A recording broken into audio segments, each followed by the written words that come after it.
Bonjour. Alors, après avoir mis en évidence la localisation de l'information génétique au niveau du noyau, on a entamé dans une deuxième partie le mécanisme de transmission de cette information génétique, à savoir le phénomène de la mitose, qui permet l'obtention de deux cellules filles identiques entre elles, identiques à la cellule mère, à travers 4 phases, prophase, métaphase, anaphase et télophase. Aujourd'hui, on va se pencher sur la troisième question, à savoir la nature de cette information génétique localisée au niveau du noyau et transmise par mitose. Pour ce faire, un certain nombre d'expériences historiques ont été réalisées, dont la première est celle de Griffith. Alors, c'est une expérience qui a été réalisée grâce à des bactéries qui présentent cette forme sphérique. Et vous pouvez déjà le constater. Là, on a utilisé des couleurs pour pouvoir les différencier. Là, c'est une souche qui n'est pas entourée de capsules. C'est la souche R. Celle-là, c'est un diplocoque entouré par une capsule. C'est des bactéries qui provoquent une pneumonie. Sauf que cette bactérie dite R, du fait qu'elle n'est pas entourée de capsules, n'est pas pathogène. Par contre, celle-là, entourée par une capsule, est pathogène. Donc Griffith a réalisé ces expériences par ces deux souches bactériennes qui provoquent des pneumonies. Les expériences ont été réalisées sur des souris. Alors, pour pouvoir suivre ces expériences-là, on va faire appel à une animation.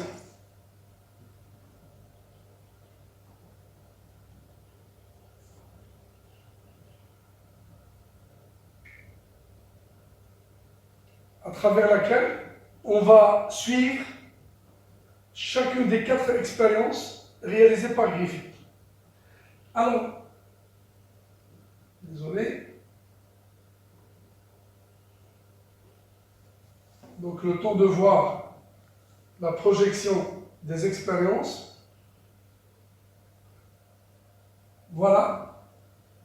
Alors, dans une première expérience, Griffith a injecté la souche S. Rappelez-vous bien que nous avons utilisé 2 souches, la souche S et la souche R. Alors, là, c'est la souche S. On vient de dire qu'il est entouré par une capsule. Là, c'est la souche R. Donc, cette première expérience, Griffith a injecté la souche S à une souris. Allons voir le résultat, la mort de la souris, comme vous pouvez le constater. Alors, pour voir et déterminer la cause de cette mort, elle a procédé à l'analyse du sang. Cette analyse a montré la présence de bactéries de type S, c'est des diplocoques, un coq et un coq, c'est un diplocoque entouré par une capsule, dans le sang de la souris.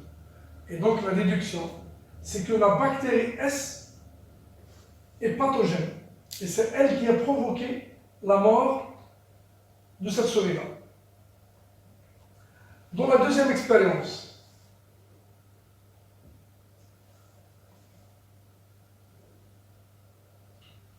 Griffith a utilisé des souches S.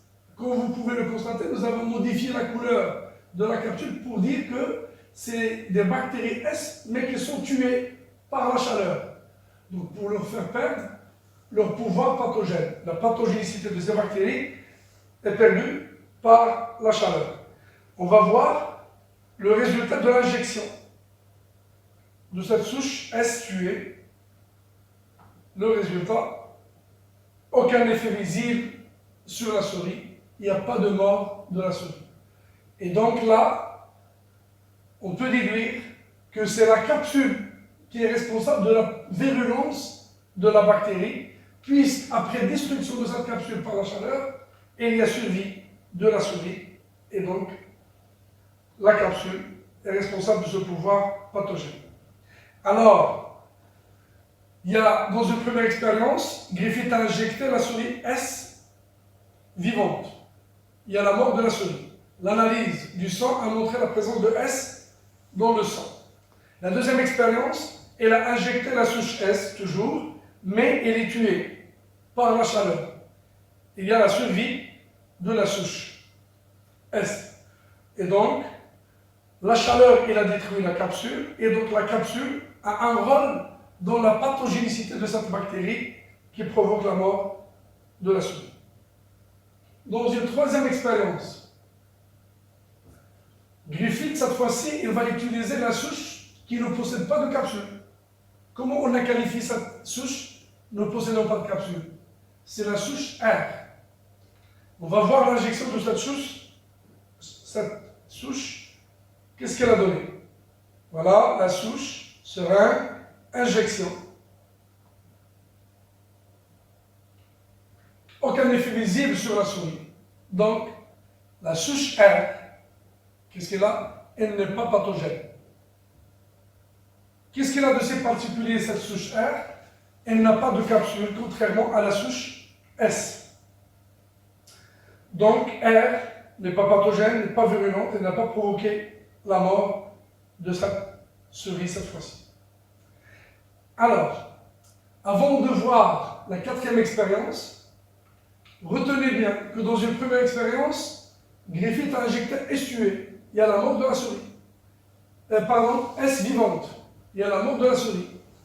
Après injection de S tué, il y a survie de la souris. La différence entre S vivante et S tué, c'est la capsule qui a été détruite par la chaleur. Donc, pour dire que c'est la capsule qui est responsable de la pathogénicité de S. Dans la troisième expérience, on va s'assurer qu'effectivement la capsule est responsable de la pathogénicité. On a injecté la souche R. La souche R est une souche qui ne possède pas de capsule. Après injection de la souche R, de la même façon, la souris ne meurt pas.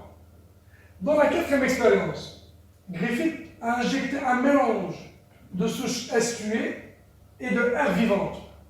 À votre avis, quel serait le résultat de cette quatrième expérience?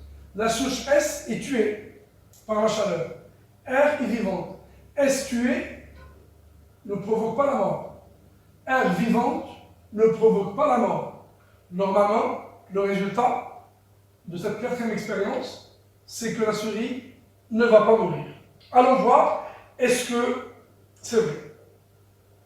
Alors voilà la constitution de notre mélange. Ça, c'est quoi? C'est la souche S tuée. Là, c'est la souche R vivante. Le plus, donc, c'est le mélange des deux qu'on va injecter à cette quatrième souris. Le mélange est là. On l'injecte. Contrairement à ce qu'on attendait, il y a la mort de la souris. Bien que l'injection ait été faite par une S tuée et une R vivante. Il faut procéder d'abord à l'analyse du sang pour voir et expliquer pourquoi il y a mort de cette souris. L'analyse du sang, qu'est-ce qu'elle a montré? A. Il y a la présence de souches S vivante. Donc c'est le diplocoque entouré par la capsule. C'est la souche smooth S. Alors, on se demande comment ça se fait. Ce que nous avons injecté, c'était S tué. Là, on se retrouve avec S vivante. Le mélange contenait R vivante. Alors là, on obtient S vivante. Comment on peut expliquer cette expérience-là? Alors, on ne peut pas dire que S tuée devient vivante. C'est impossible. Une cellule tuée, c'est une cellule qui ne peut pas revenir en vie une autre fois. La souche R, que nous avons utilisée déjà dans la troisième expérience, elle n'est pas virulente, elle ne provoque pas la mort. Alors là, cette S tuée ne peut pas devenir vivante. Est-ce que R vivante peut devenir S? La réponse est c'est possible. Comment? Parce que déjà la différence entre les deux souches S et R, c'est quoi? C'est la capsule. C'est-à-dire, peut-être, R vivante a développé une capsule, a formé une capsule. On ne peut pas l'appeler R. Elle devient alors S. Donc, il y a une transformation de R vivante en S vivante. Et S vivante est virulente et provoque la mort de la souris. C'est exactement la conclusion tirée par Griffith pour dire qu'il y a une substance, parmi les substances de S tuées, qui ont été transmises à R vivante et qui ont permis à cette bactérie R de former une capsule. R, après avoir formé cette capsule, il devient S.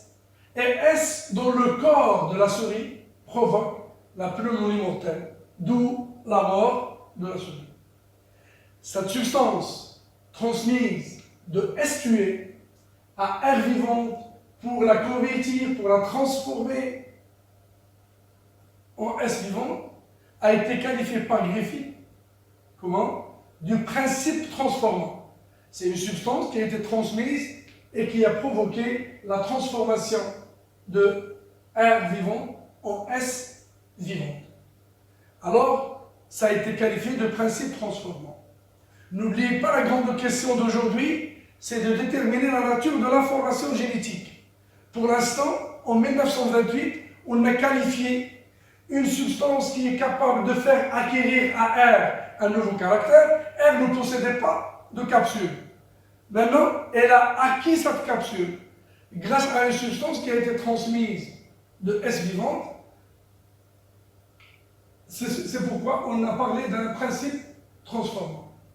Alors, on va continuer notre recherche pour voir quelle est la nature de ce principe transformant. Parce que pour nous, la grande question, c'est de déterminer la nature du principe transformant. Là, c'est pour rappel, ce sont les expériences qu'on vient de voir tout à l'heure avec une petite animation qui facilite la compréhension. Ce sont les 4 expériences. Vous vous rappelez bien, c'est l'injection de S vivante, ensuite S tué, R vivante, et enfin le mélange de S tué et R vivante. Alors, continuons notre quête à la détermination de la nature de l'information génétique. Là aussi, il fallait attendre 1944 pour voir les résultats de l'expérience menée par Avery, McCarthy, MacLeod. Donc, c'est une équipe de recherche qui a réalisé une expérience. Quel est le principe de cette expérience? L'objectif, c'est de déterminer la nature de cette substance, de cette matière qui a été transmise de S tué vers R vivante pour la convertir en S vivante. Alors, cette équipe d'Avery et collaborateurs, elles ont refait la 4e expérience de Griffith, c'est-à-dire l'expérience dans laquelle on injecte un mélange de S et de R, S tué bien sûr, et de R. Sauf que, elles ont veillé à chaque fois d'éliminer un constituant, un débris parmi les débris de S tué. Dans ce tube-là, elles ont utilisé l'enzyme protéase. C'est une enzyme qui va éliminer toutes les protéines qui sont dans les débris de S tué. Dans ce tube-là, des enzymes qui digèrent les sucres. Donc, tous les composés glucidiques vont être détruits par cette enzyme, donc S tué. Là, c'est une lipase. Là, l'enzyme, c'est une ARNase. C'est une enzyme qui dégrade l'ARN. Et enfin, une ADNase, c'est une enzyme qui va dégrader l'ADN. Alors, c'est important de comprendre le principe de cette expérience. On va refaire exactement l'expérience, la 4e expérience de Griffith, sauf que cette fois-ci, c'est pas S tué dans sa totalité, mais S tué après avoir éliminé un constituant. Donc, on va procéder par élimination. On va éliminer les protéines et voir le résultat, les sucres, les lipides, l'ARN, l'ADN, et voir le résultat. Est-ce que vous avez compris le principe avant d'aller voir les résultats de ces expériences-là? Donc nous avons SQA, c'est des débris. Nous, on cherche à savoir quel est ce débris, quelle est cette matière qui est passée de SQA vers R pour la transformer en S vivante. La façon de faire, c'est d'éliminer à chaque fois un élément en faisant intervenir des enzymes spécifiques. Alors dans ce tube-là, qu'est-ce qu'on va avoir? On aura ici le mélange SQA et R vivante, mais sans protéines. Là, on aura le même mélange, mais sans sucre. Là, on aura le même mélange sans lipides. Le même mélange de SQA et R vivante, mais sans ARN. Le même mélange, mais sans ADN. Vous pouvez voir après injection de ce mélange SQA et R vivante sans protéines, il y a mort de la souris. Que peut-on conclure? Alors, on a éliminé les protéines, on a injecté le mélange, excepté les protéines, il y a la mort de la souris. Donc les protéines ne sont pas le principe transformant. Après élimination des lipides, des sucres, pardon, même résultat. Ah, donc le principe transformant, ce n'est pas des glucides, non plus les lipides. Dans ces cas-là, les souris ne meurent pas. Plutôt, elles dégénèrent, elles meurent. Pourquoi? Parce que les protéines, les glucides, les lipides, l'ARN, ce ne sont pas le principe transformant. Après leur élimination, pourtant le mélange provoque la mort de la souris. Dans cette dernière expérience, dans ce mélange-là, qui ne contient pas l'ADN parce qu'on a fait agir l'enzyme adénase, qui élimine spécifiquement l'ADN. Là, vous pouvez le constater déjà. Qu'est-ce qu'il y a? Il y a la survie de la souris. Ah, on a injecté le mélange. La seule chose absente, c'est l'ADN qui est éliminé par l'enzyme adénase et la survie de la souris. Donc, le principe transformant identifié par Griffith est bel et bien l'ADN à travers ses expériences d'Avery. Donc, après 1928, il fallait attendre 1944 pour que Avery puisse démontrer que le principe transformant dont parlait Griffith, c'est l'ADN, parce que c'est le seul élément, c'est la seule substance qui, après avoir éliminé, il y a survie de la souris. On a éliminé les autres éléments et on a injecté le mélange, il y a toujours la mort de la souris. Donc, sur le plan chimique, l'information génétique, c'est ADN. A, c'est pour acide, D, c'est pour désoxyribou, N, nucléique. Donc, c'est un acide nucléique qui s'appelle ADN.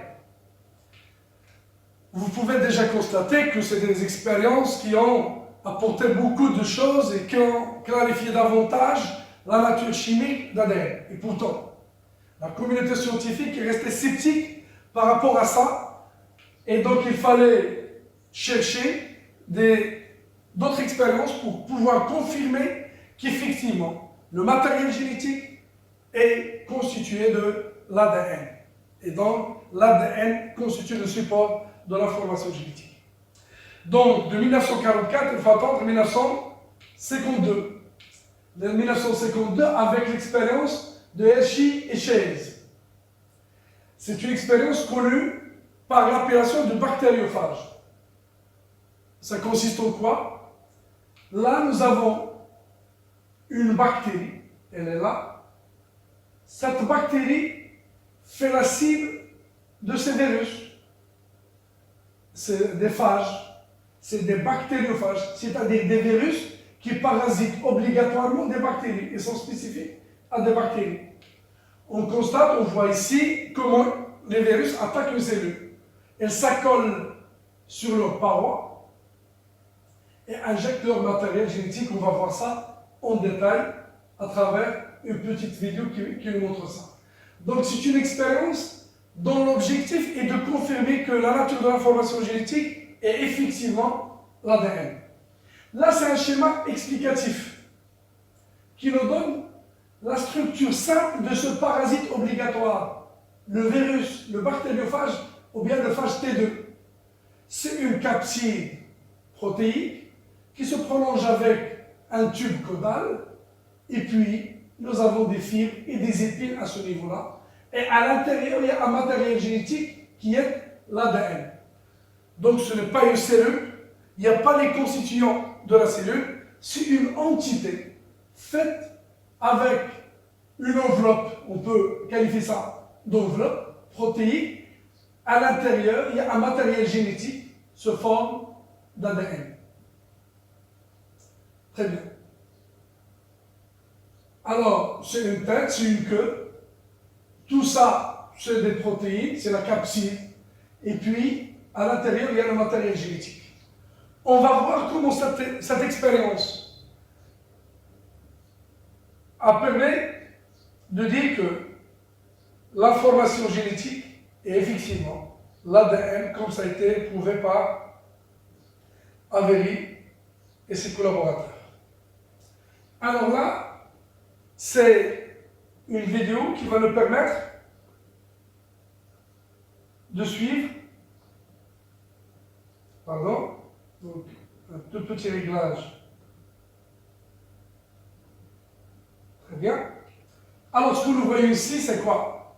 C'est la bactérie, c'est la cellule hôte, c'est la cellule cible qui va être parasitée par, c'est quoi ça? C'est le phage T2, c'est le bactériophage. On vient de parler, tout ce qui est en fluorescent, vert fluorescent, c'est la tête, c'est la capside de nature protéique. Le bleu à l'intérieur, c'est le matériel génétique, c'est l'ADN. Très bien. Donc, on va voir comment cette expérience a confirmé que le matériel génétique est l'ADN. Alors là, c'est des choses dont je viens de parler, c'est la structure simple des virus d'une manière générale. Donc nous avons l'ADN et nous avons le revêtement de nature protéique.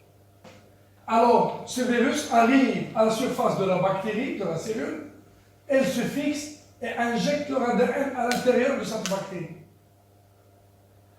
Donc, comment on a exploité cette multiplication virale pour dire que, effectivement, le matériel génétique est l'ADN. Là, l'expérience qui a été faite est la suivante. Il y a les protéines et il y a l'ADN. Donc, on a procédé à la radioactivité qui nous offre un moyen de faire le suivi. Donc, les protéines ont été marquées par le soufre S35. C'est un constituant qu'on trouve au niveau des protéines. Donc, il y a le soufre dans certains acides aminés. Et donc, on a fait le marquage pour pouvoir visualiser et suivre la radioactivité du bactériophage.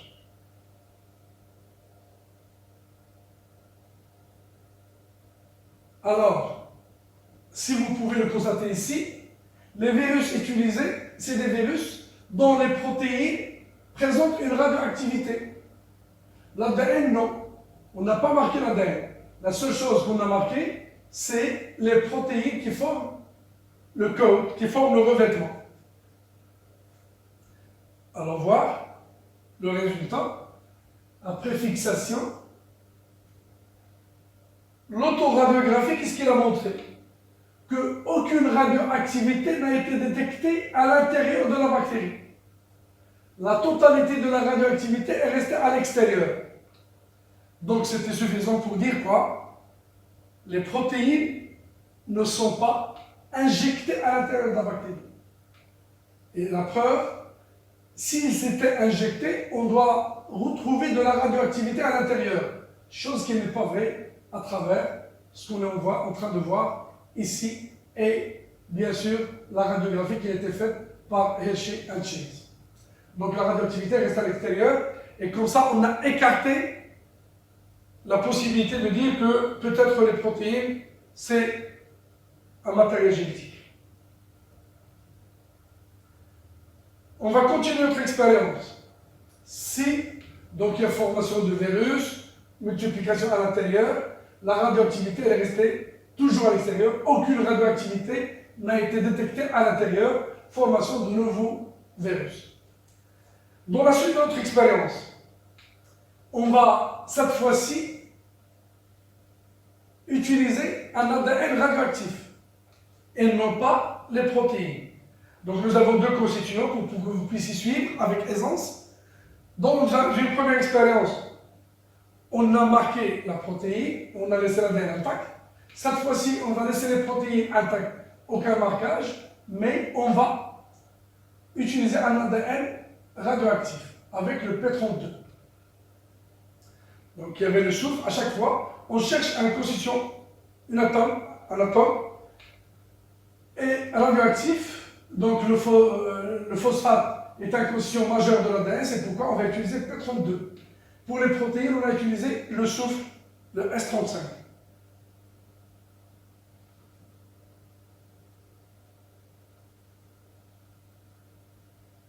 Alors, on a refait l'expérience. Vous pouvez voir les virus, les phages qui ont été utilisées, elles ont un ADN radioactif. Les protéines ne sont pas radioactives dans cette expérience-là. On va voir le cycle. Injection de l'ADN à l'intérieur de la bactérie. Et là, cette fois-ci, on constate une radioactivité à l'intérieur de la bactérie. Il y a de la radioactivité à l'intérieur de la bactérie. La seule chose qui a été marquée, c'était l'ADN. Et là, on voit une radioactivité à l'intérieur.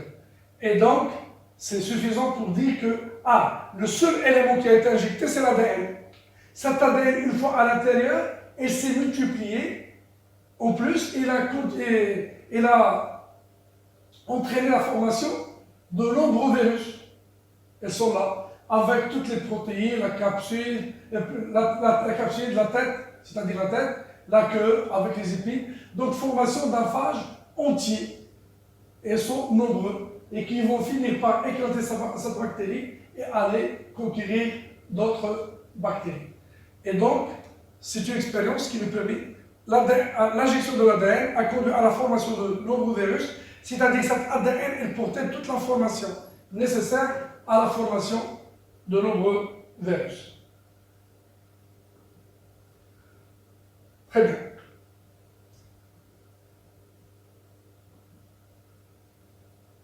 Alors,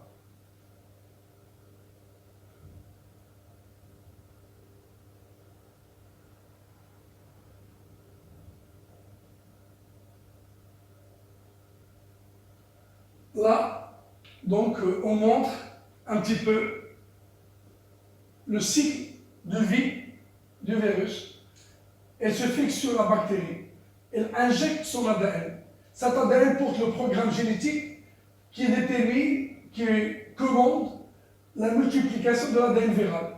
Et en même temps, le matériel génétique de la bactérie, il est détruit. Là, on commence à former toutes les pièces nécessaires, tous les éléments nécessaires à la formation de virus.